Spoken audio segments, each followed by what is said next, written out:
कभी कभी लगता है ना कि कुछ चीज़ें जो सिंपल होनी चाहिए थी वो भी इंग्लिश में डिफ़िकल्ट लगती है। जैसे कि कॉफ़ी शॉप जाना, रेस्टोरेंट जाना, टेबल रिजर्व करना या ऑर्डर प्लेस करना। ये सब चीज़ों में शुरू में मुझे भी बहुत डर लगता था, लेकिन जैसे जैसे मैंने प्रैक्टिस की और इस पर ध्यान दिया और जैसे जैसे मैंने ये सारे फ्रेजेस सीखे, मेरे लिए ये बहुत आसान हो गया। तो आज मैं आपको कुछ फ्रेजेस बताऊंगी जो हम अलग अलग सिचुएशंस में रेस्टोरेंट्स में यूज़ कर सकते हैं। तो चलिए शुरू करते हैं। सबसे पहले एक रिजर्वेशन करने के लिए हम कैसे फ्रेजेस यूज़ करेंगे। आजकल हम रिजर्वेशन ऑनलाइन भी कर सकते हैं, लेकिन बहुत सारे रेस्टोरेंट सिर्फ फ़ोन पर रिजर्वेशन लेते हैं। तो इसके लिए आप क्या कहेंगे, चलिए देखते हैं। इसके लिए आप कह सकते हैं I'd like to book a table for 3 people या फिर I would like to make a reservation for 3 people। तो ये दोनों फ्रेजेस आप यूज़ कर सकते हैं। या फिर आप ऐसा भी कह सकते हैं कि May I book a table for 3 people? Could I make a reservation for 3 people? ये ज़्यादा पोलाइट और फॉर्मल साउंड करेगा। अगला सिचुएशन है अराइविंग एंड ग्रीटिंग। जब हम रेस्टोरेंट पहुंच जाते हैं तब हमें क्या कहना चाहिए।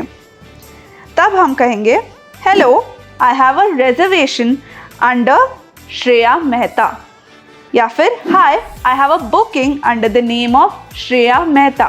तो जब हमें कहना है कि हमारी इस नाम से बुकिंग है, तब आप इन फ्रेजेस का यूज़ कर सकते हैं। या फिर अगर आपने रिजर्वेशन नहीं किया हो तो आप क्या कहेंगे। आप पूछ सकते हैं do you have any free tables at the moment? Are there any tables available for a party of 3? या फिर Are there any tables available for 3 of us? तो इस तरीके से जब आप रेस्टोरेंट में एंटर करें, आप इन फ्रेजेस का इस्तेमाल कर सकते हैं। अगला है इंक्वायरिंग अबाउट द मेनू। तो जो मेनू है उसके बारे में जानने के लिए हम कैसे फ्रेजेस यूज़ करेंगे, चलिए देखते हैं। What are today's specials? या फिर What do you recommend? Do you have any house specials? जब आपको मेनू में कोई डिश का नाम दिख रहा हो और आप जानना चाहते हो कि उसके साथ क्या आता है, तब आप पूछ सकते हैं does this burger come with a side of fries या फिर does this come with a salad on the side.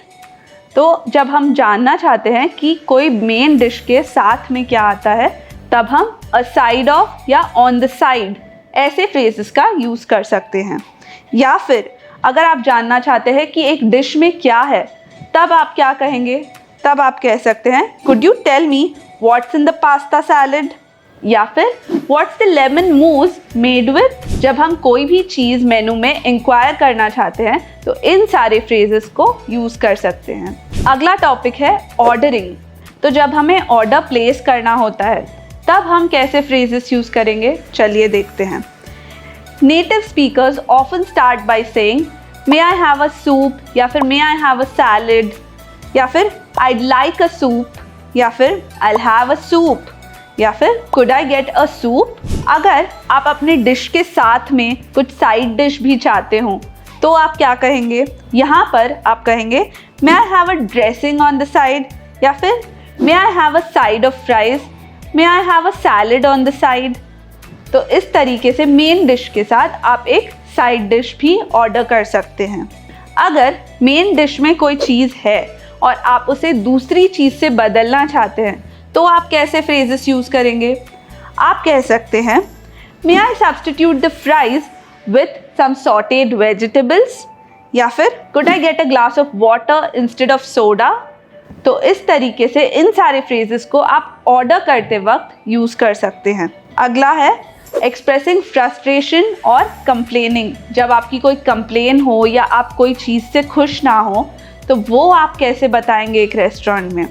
आप कह सकते हैं excuse me, this dish isn't what I expected it to be, would it be possible to order something else. मतलब जैसा मैंने सोचा था ये डिश वैसी नहीं है, क्या मैं कुछ और ऑर्डर कर सकता हूँ। या फिर Excuse me, I asked for no coriander and there's a lot in my food. May I have this remade? तो जब आप कुछ अवॉइड करने को कहते हैं, आप कहते हैं कि कोरिएंडर मत डालना, फिर भी आपके डिश में हो तो आप कह सकते हैं can I get this remade. अगर आपने ऑर्डर प्लेस किया हो और बहुत देर तक आपका खाना आया ना हो, उसके बारे में आप पूछना चाहें, तो आप क्या कहेंगे? आप कहेंगे, excuse me, we ordered some time ago, will our food be long? क्या टाइम लगेगा इस चीज़ में? उसके लिए आप कह सकते हैं will our food be long. या फिर बहुत देर तक खाना नहीं आया और आप बहुत वेट कर चुके हैं और आप वहाँ से जाना चाहते हैं, तब आप क्या कहेंगे? I am running late, could I get this to go instead? मतलब मैं लेट हो रहा हूँ, क्या आप इसे पैक कर सकते हैं? पैक करने को इंग्लिश में टू गो कहते हैं। Can I get this to go please? कुछ सिचुएशंस में वेटर्स हमसे आके कुछ चीज़ें पूछते हैं, तो उन्हें कैसे रिस्पॉन्ड करना है ये भी देखते हैं। सपोज वेटर ने पूछा हाउ इज़ एवरीथिंग, तो या फिर उन्होंने पूछा are you enjoying your meal, is everything okay with your meal? ये सारे क्वेश्चंस हमसे पूछे जाते हैं एक रेस्टोरेंट में। तो उसके लिए आप क्या कहेंगे? Everything is delicious, thank you. या फिर yes we are enjoying our meal, thank you for asking. Casually अगर आप कुछ कहना चाहते हैं तो आप कह सकते हैं एवरीथिंग्स ग्रेट, थैंक्स। फिर फाइनली पेमेंट करने के लिए या फिर मील फिनिश करने के लिए आप क्या कहेंगे? कुछ और फ्रेजेस देखते हैं। यहाँ पर अगर आपको जो चीज़ें बची हुई है उसे पैक करवाना है, तो आप क्या कहेंगे? Could I get the rest to go please? या फिर could you box up the leftovers? जब आप पेमेंट करके वहाँ से निकलना चाहते हैं तब आप क्या कहेंगे? Could we have the bill और check please? May I get the check please? अगर आप जानना चाहते हैं कि आप पेमेंट किस मेथड से कर सकते हैं, तो उसके लिए आप कहेंगे डू यू टेक कैश और क्रेडिट और डेबिट? या फिर आप कह सकते हैं मे आई पे बाय कैश? जब आप एक ग्रुप के साथ हो और सबके लिए सेपरेट बिल चाहते हो, अलग अलग बिल चाहते हो, तब आप क्या कहेंगे? We'd like to have separate bills please, we'd like to split the check please. और आखिर में अगर आप उस वेटर के लिए टिप छोड़ना चाहते हैं, थोड़ा सा एक्स्ट्रा अमाउंट, क्योंकि उन्होंने बहुत अच्छी सर्विस की है, तो उसके लिए आप कहेंगे keep the change, thank you. तो इससे उस वेटर को पता चलेगा कि आपको उसकी सर्विस अच्छी लगी और आप उसे अप्रिशिएट कर रहे हैं। तो इन सारे फ्रेजेस को आप ध्यान में रखिए और आपका अगला रेस्टोरेंट का विजिट डेफिनेटली बहुत ही बेहतरीन होगा। सिंपल था ना?